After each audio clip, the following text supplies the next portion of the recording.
Welcome to Coaching Kidlit, a podcast about writing and publishing good Kidlit.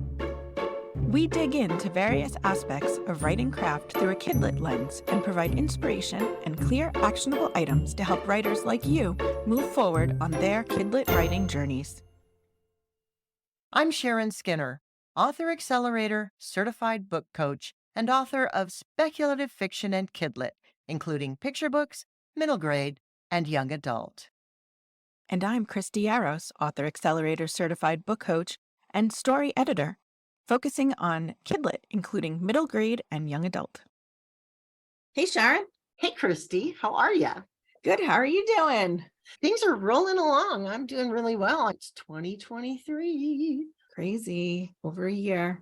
I know. So I thought that maybe this episode we could talk about the perils and pitfalls of critique groups and also the good things. So maybe the positives, perils and pitfalls of critique groups. What do you think? That sounds great. I love the alliteration. Thank you. I do have a poetry background, so I like to go there. Oh, so is this going to be a rhyming podcast? Oh, I hope not, because that would be far too challenging for me at this point in time. To make a rhyme. But maybe there'll be more alliteration. Let's find out. So I think that the reason this came to mind is because we're early in a new year and people have set some goals. A lot of people have set some new writing goals for the year. They're planning out how they want to approach those goals and how they want to achieve them. And it often comes up that because writing is such a solo venture, it also comes up a lot about, should I get a critique group? How do I get a critique group? Where do I get critique partners? What do I do to get some feedback on my writing? And critique groups can offer a lot of value, but they can also be places where there are challenges and you want to be careful about how you choose them and the way that you take in the information. Yeah, there's so many ways that you can do things. So which we talk about. Getting a critique group is, I think everybody should have at least a critique partner. I mean, you need at least one person who you can share your writing with. And that's hard for a lot of us because our families or our close friends who are not writers aren't always the best choices for reading. SCBWI is great for that. You go to a conference or you attend something and you find somebody that you connect with, and then you just kind of latch on to them for dear life until they become your critique partner. You're laughing. Is that not the way that you do it? That's a great approach because it's such an intimate partnership in so many ways that you really need somebody who you get to know and get to trust and can build on that, right? Sending it out into the world and picking somebody out of the blue can be a real trap because you don't know that person. You don't know their level of skill. You don't know what their agenda is. You don't know what their purpose is in being part of a critique group or a critique partnership. There are a lot of unknowns when you get into it. And the other thing is that you can have buyer's remorse very quickly if you get into a situation with the wrong critique partner. Critiquing is a very special skill, and you want someone who is going to give you information that is valuable and helpful and not just, I like this or, hey, I don't like this, because that doesn't help a writer at all. No. And that tends to be maybe the kind of feedback you get from family and close friends, because if they're not writers themselves, if they're not critiquers, then they can't really give you story level advice that's going to help you, or actionable advice. But that's why I think since SCBWI's conferences the last couple of years have been online, the national conferences have offered an evening where people can join a YA call, a middle grade call, or a picture book call, and they would randomly split people into groups and they would critique each other's work. And I ran the YA one a bunch of times, and I would say to them before I sent them in, like, if somebody in that room with you, if the way that they give feedback to other people or the way they give feedback to you, or it resonates with you, if you're like, like, I like the way that this person thinks, like, exchange information and hang on, because that's a good way, seeing them in action, to say, I like the way that that person thinks, or, they seem similar to me in Yeah, this they know way. what they're talking about when they know, give right. feedback. It's solid feedback. It's meaningful. And really that's it. You need somebody who's going to give you meaningful feedback. And it's like with book coaching, the way that we operate, that not only needs to be meaningful, but it needs to be very honest, but given in a way that is kind, or at least in a way that is accessible and helpful, not just, oh, you did this wrong, or I hate your character, or those kinds of things. I don't understand why your character is acting this way is a great way to open conversation about the kind of character that you're seeing on the page or experiencing as a reader. You also want people who read and know craft to some extent. I've been in situations with people in critique groups who are so new, they have no idea how to even give the feedback, but it's because they don't even know how to read for the components that need to be there. They're not seeing what's on the page and what isn't on the page because they don't have that kind of training. They just are reading and it's a story and they're telling you either I like it or I don't like it, or they'll tell you that it's confusing. Now that can be helpful. Just knowing that they don't understand something can be helpful because maybe you didn't get it on the page. But if you have 5 people in a group and one tells you that they are confused, it's something to think about. But if everybody else seems to be getting it, maybe that person just doesn't have the experience behind them to understand what you were trying to do.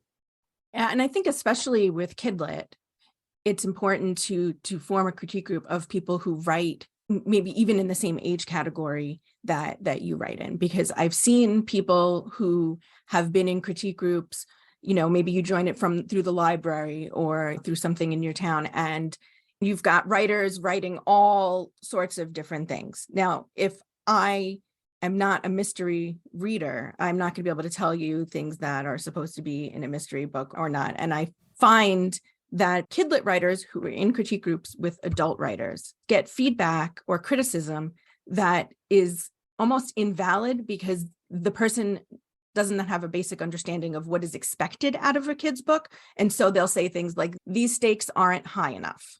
Well, to a 10-year-old, those stakes Yeah. are high enough, right? Right. Like for you as an adult writer with a fully formed, grown-up protagonist, maybe not having someone to sit next to at lunch is not a high enough stake for you. But for a 10-year-old, like that's pretty big. So I think it helps if you can find people who are writing the same kind of thing. And even mixing picture book people and middle grade novel people, it's not almost the same either, because picture books are so much smaller and self-contained, and you can read a whole picture book in a critique session and get the whole story and know exactly what that person is trying to do. Whereas if I'm a novel writer and I bring 5 pages, 10 pages, even 20 pages, you're not seeing the whole picture. And so you can't really give global feedback. I think that's another thing too, is the level of feedback that you get in a critique group, I think tends to sometimes fall to the line level.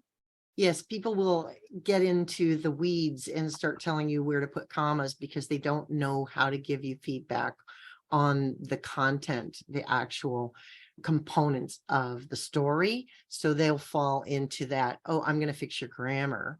And as a trained professional proofreader, copy editor who has done this for 20 years, I am absolutely that person who in the beginning was commenting on people's grammar and commas, not because I couldn't do the more high level feedback, but it felt comfortable to know that a comma was missing here, rather than saying, I'm not sure I understand your character's motivation here. Obviously now I have had to forcibly train myself in the opposite direction to ignore the line level things and focus on the story level things, but it's hard. It is hard.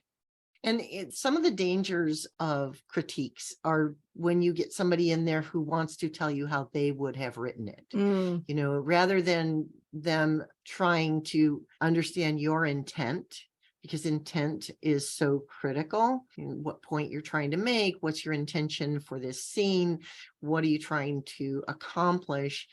If you get someone who doesn't really understand your intent, and therefore to them it's not the story that they would have told, there are people who will try and tell you how to have written it, but they'll tell you from their perspective how they would have written it, rather than asking you questions to help you pull together and suss out and get your intent on the page. Because if your intent isn't clearly on the page, that's one of those areas that you're looking for from somebody in a critique group or from a book coach.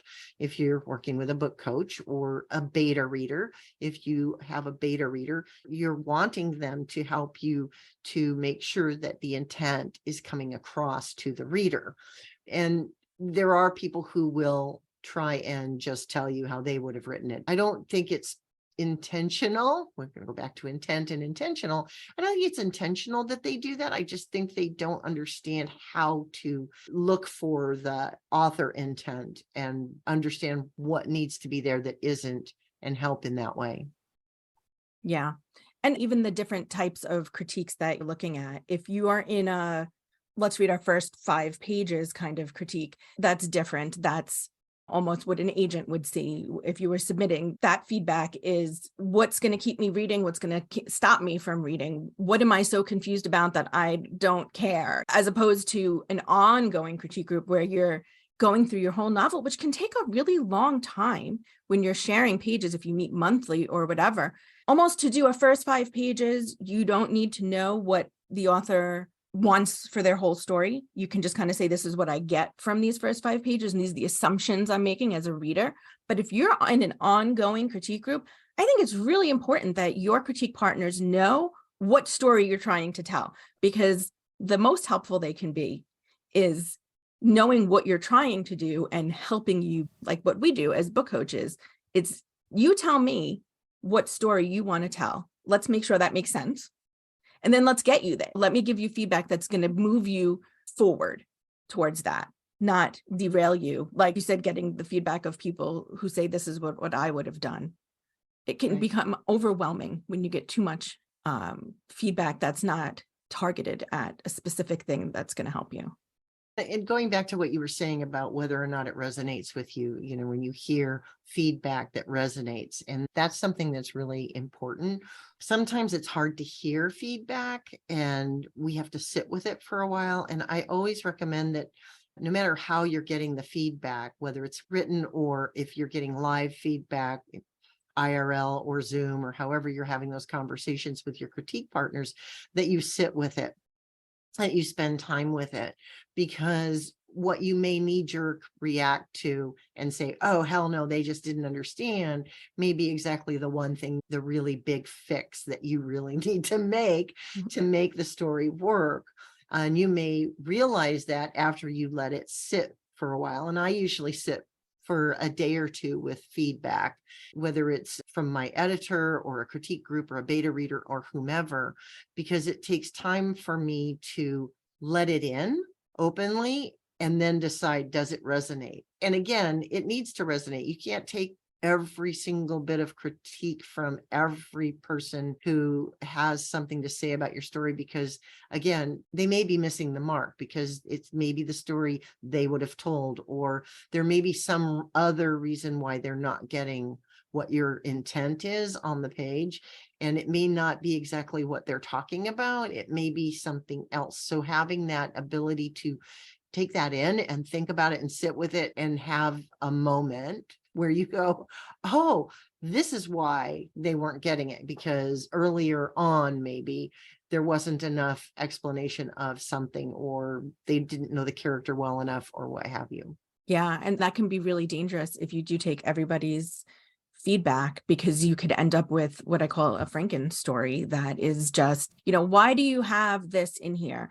Well, someone said that there needed to be a better reason for this to happen, so I came up with this, which is then not carried through the rest of my story because I fixed this one thing based on what one person said and this other thing based on what someone else said. And imagine if you were making stew and someone was like, I think you should put more salt in, and you put more salt in, and I think you should add sugar in. And at the end, you're like, what the hell did I just make? I'm making an Italian dish. Don't tell me to put in Mexican spices. Right. It's going to ruin my dish. And the other piece to that too is something you said earlier, was when you have picture book people working with middle grade people, that can be really hard too, because picture books are a very specific format and they require certain things that aren't required in middle grade. page turns and leaving room for the pictures and things like that. Mhm. And it's a very specific format. Same thing with graphic novels. I think you can get away with graphic novels in middle grade novel people because there's at least more of a story arc. There's more writing there. There's a bigger world, perhaps. And that goes back to what we were saying before about, how complex can a picture book be? And then how you move into middle grade and you can have subplots. And then you move into YA and you can get bigger casts of characters and more subplots. And then by the time you get to adult, you can have these epic worlds and all these things going on. But the format of picture book only lends itself to so much in a story. Also, I've noticed fantasy people and non-fantasy people. If the non-fantasy person is someone who does not enjoy fantasy, it's hard. They can't get into your story because it's not a genre that they enjoy in the first place, and therefore their feedback is kind of peppered with that. But I have a small group program, and some of the contemporary people who thought they would not be able to critique a fantasy person are actually starting to learn. So you can learn that there are things that every story needs, and it doesn't matter what genre you're writing in, that character is character, and the questions that you can ask to help somebody are the same. But even I think having multiple critique groups can be helpful if you're lucky enough to find two groups of people. But maybe you have the people that you like, a targeted partners. This is the person that I go to when I need help with dialogue. I want to make sure my dialogue is right because they're awesome at dialogue. This is the person I go to. And ideally, a critique group will have different, I'm gonna say it, like experts. Like, this is the person that's always going to find the plot holes in everybody's story. And this is the person who is great at world building. And this is the person who's great with character. And so you get a nice mix of. In the perfect world, yes. And that's what you aim for. And again, going back to some of the pitfalls, sometimes it's hard to find those people, or it's hard to find the people who kind of push each other to be better. You need people that are at a similar level in craft as you, but have different strengths. And that's a tough build, really. And you need one person who's going to be the facilitator, who's going to help build that and invite people in and make sure that everybody knows when you're meeting and all of that. And that can be a big responsibility. I've seen critique groups die because no one wanted to take the lead. And then back to what you were saying about people who don't understand maybe fantasy or what have you, if they're writing contemporary or in different genre. My trilogy, The Healer's Legacy, which is still my best-selling work, that first book and that whole trilogy. And when I was writing that, I was working in a critique group, and I had created the character, and the character she's apprenticing to be a healer, but she's got this ability to communicate with animals, but she can only communicate with carnivores, animals that hunt and eat other animals. And she becomes a hunter and a healer. And I was told, you can't do that, by someone in a critique group. You can't do that. I said, why can't I? Well, you can't have them be both a hunter and a healer. I mean, how can you do that? And I said, it's the dichotomy that she struggles with. It's a big part of who she is as a character, is struggling with that dichotomy of being both those things, which I feel resonates with people because we all struggle with the dichotomies and the facets of who we are all the time. And to have something that's that much in conflict, internal conflict with yourself, and having to come to some sort of acceptance, I think is huge. It is a great driver for character. But I actually had somebody in a critique group say that I shouldn't do that. In fact, there were two people in that critique group trying to tell me that I needed to change that. And I'm thankful that I was able to sit with that and think, yeah, no, you're wrong. And I'm not changing that. So you really have to understand what your intent is and what you're trying to do with character and story and all of those things. I think that's one of the reasons why I like the mini blueprint or the blueprint for a book, those exercises, because it helps us to understand why we're telling story as we are writing it, because that's a great way to let your critique partners know, here's what I'm trying to do with this story. Here's the purpose of this story, which is what you were talking about earlier, is making sure that they know what you're trying to accomplish so that they know what kind of feedback is going to be helpful. Right. And even coming into it, into each session with, okay, this is what I was trying to accomplish in this scene. And then read it and then say, did I do that? Did this work? We all will write something and then you're bringing it to critique group, hopefully, because you do want feedback, not because you just want everybody to say, yay, that's so great. So I think writers are pretty intuitive if they let themselves be of what is not working. So see if other people feel the same way as you about what's working, what's not working. Like, I'm not sure that I got enough emotion on the page. Let's see what everybody else thinks, and ask them, did you feel that there was enough of this there? I mean, I think we're taught sometimes that we're not allowed to say anything when somebody is giving us a critique, or like you're not allowed to, I mean, you don't want to defend yourself, right? Don't get defensive. But I guess this is why, I mean, as a book coach, to me, it's about the conversation too, because you might think something, this is the feedback that I have. Oh no, I actually was trying to do this. Oh, well, if that's what you were trying to do, then my feedback now changes, right? That then Yeah, you I didn't do think that. This is how you can fix that.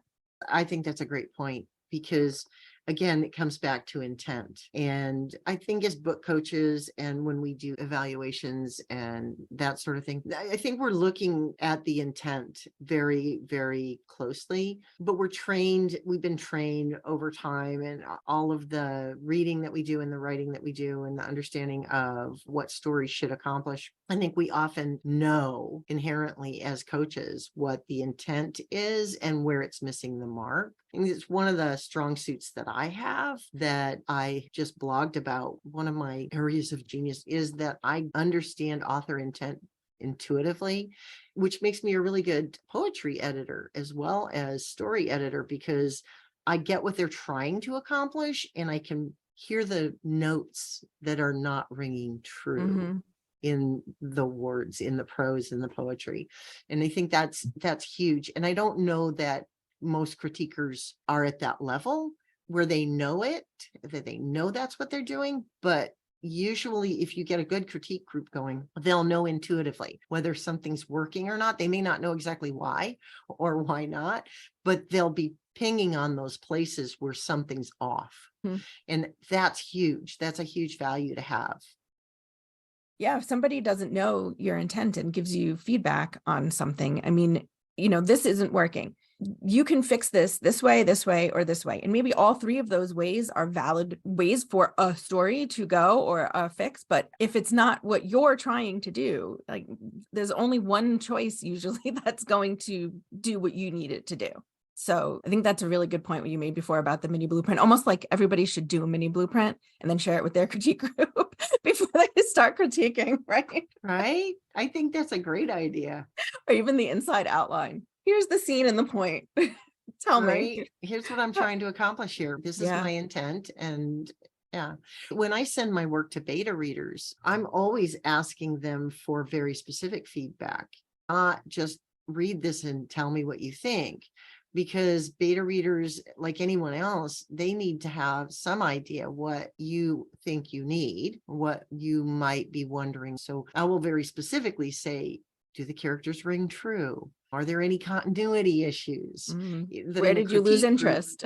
Exactly. In a critique group, you should be asking the same kinds of questions. And back to what you were saying about the whole workshop-y critique process where no one's supposed to talk and you're just supposed to sit and listen and all that. I don't know where that came from, except for maybe because people got defensive or tried to explain. Yes, you should not get defensive. And yes, you should not try to explain maybe what you were trying to accomplish, or try and explain away, oh, you just didn't get it because the character's doing blah, blah, blah in another scene or whatever. Clearly, if the critique group is pinging on something, there's something there or something not there that should be. And those are the things that I take note of. I don't necessarily take note of all the specific feedback in a critique group, but I definitely take note of where they're pinging on it, where they're having questions, or where they're falling out of the narrative, or where they seem to be confused. Those are the really critical things. So I think that the giving and taking of critique it's an art form on both sides. And it's important that you learn that and go into it also open-eyed and open-hearted. Right. I mean, the goal should be, if you're truly belonging in a critique group, You're there as much to help other people as you are to receive help. And everybody, I feel, should be invested in each other's stories to where you want to see them finish. You want to see them write a great story. You want to have them get it published because you want to be in those acknowledgments, right? Thank you to my fantastic critique group, without whom this would never have been possible. But if you are a person who, and I think maybe this is the difference with book coaching versus critique group, is the transaction between us is, yes, money, but then we're done. Right now, I am just vested in your story and I just give you feedback and you can focus on your story and that's it. And in a critique group setting, there is that give and take between the group members. And if that's not something that you feel you're in a place to do, then maybe working one-on-one with somebody is better, or just one critique partner versus having a larger group, because you don't want to be that person that's just sitting there, tell me about my story, and then giving people kind of surface level feedback. And it's not for everybody. And everybody is at that point where they want to be invested in other people's stories. Maybe they just want to focus on their own story, or maybe they're not, like you said, at that level of craft where they can articulate how to help other people. When critique groups work, though, they work and they're great. Yeah. And they're more than just feedback. They're almost your life partners. And that's the people you turn to, not even just about your words, but, hey, I'm really struggling today. Can you give me a good emoji? Yeah, right. Right. Yeah, so critique groups are a huge tool. They're very valuable when they work. You just might have to try a few on. It's just like a process. I talk about this all the time. You might have to try it on and see if it works, see if it fits. You might have to do sample pages with a potential partner before you can form an actual critique relationship. And that brings me to our actionable items, because we always like to leave our audience with actionable items.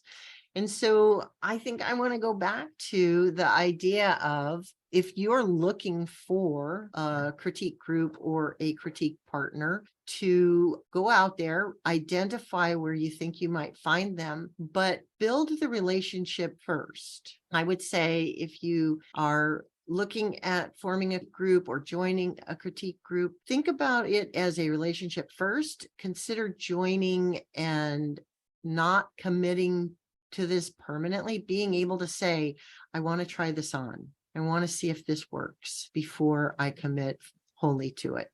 That's a great point.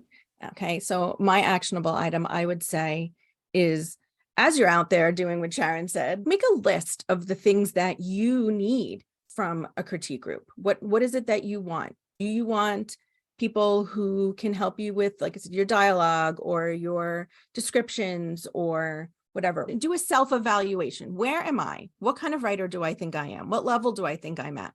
Who should I surround myself with right now that would be the most helpful to me? Because if you don't know what you need, you're not going to be able to ask for it, first of all, and you're not going to know if that's what you're getting from that other group. How harsh. Do you want a bunch of gentle people, or maybe a nice mix of the ones who are going to tell you like it is and the ones who will make you feel better after the fact? But also, how frequently do you think you can reasonably meet? How many pages can you get done? If you're meeting monthly and you're reading 5 pages, what value is that to you? Because that means that you're hopefully still writing more than those 5 pages, but you're not sharing pages, as your critique group could be pretty behind where you actually are writing in your manuscript. Maybe I will put a little list of questions to ask yourself in our show notes. We will also put in there a little how to be a good critiquer that I have. So I will add that to our show notes so that you can have some information on how to be a good critiquer, and that will help you find a good critiquer. Great. And if you're lucky enough to find a group like I have, I hope you do. And then you got to name yourselves, because every good critique group has to have a name. So that is all for today. Thank you, everybody, for joining us, and we will see you soon. Bye. We hope you enjoyed this episode of Coaching Kidlit, a writing and book coaching podcast for writers who want to level up their Kidlit writing game. For more about us and to discover what a book coach can do for you, check out coachingkidlit.com and follow us on social media.